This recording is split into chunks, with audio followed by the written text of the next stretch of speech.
আমার মতন কার কার বাড়ির পোষা মুরগি খেতে ভালো লাগে বলো তো? এরা বিয়ের পরে যখন বাবার বাড়িতে যায় তখন আলাদাই একটা শান্তি সব কিছুতেই তারা অনুভব করে, যেমনটা আমি করি। আমার মনে হয় আমার বাবার বাড়িতে গিয়ে যদি আমি সেদ্ধ ভাতও খাই সেটাও যেন আমার কাছে অমৃত বলে মনে হয়। কারণ বাবার বাড়িতে গিয়ে খাওয়ার শান্তি একরকম তো আছেই, আর দ্বিতীয়ত আমি নিজের রান্না করে তৃপ্তি করে খেতেই পারি না।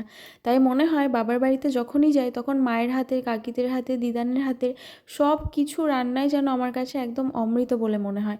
আর আজকের আয়োজনে কিন্তু অনেক কিছু ছিল, তাই ভাবলাম তোমাদের সঙ্গে একটা ছোট্ট ভিডিওতে শেয়ার করি। জানো তো, আমাদের বাড়িতে না মাংস রান্না হলেই কষানো মাংসটা ম্যান্ডেটারি, যেটা আমরা সকলেই খুব ভালোবাসি। ছোটো থেকেই দেখতাম বাড়িতে মাংস আনলে না ধরা বাঁধা কিছু রেসিপি ছিল।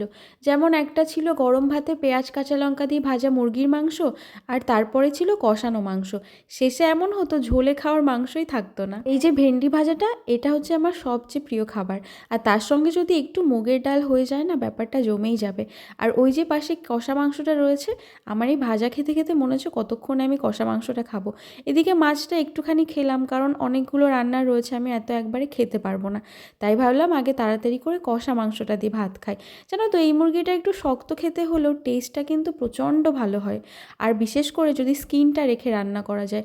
দেখো, লজ্জার ব্যাপার নেই, আমাদের বাড়িতে বেসিক্যালি বাড়িতে পোষা মুরগিগুলো স্কিন সমেতই রান্না করা হয়, কারণ এটার স্কিন বাদ দিয়ে দিলে এটার কোনো টেস্টই থাকে না বলে আমাদের মনে হয়। আর যেহেতু মাংসটা আমরা ঝোল ঝোল পছন্দ করি না, আমরা এরকম টেক্সচারেরই সবসময় খেয়ে থাকি।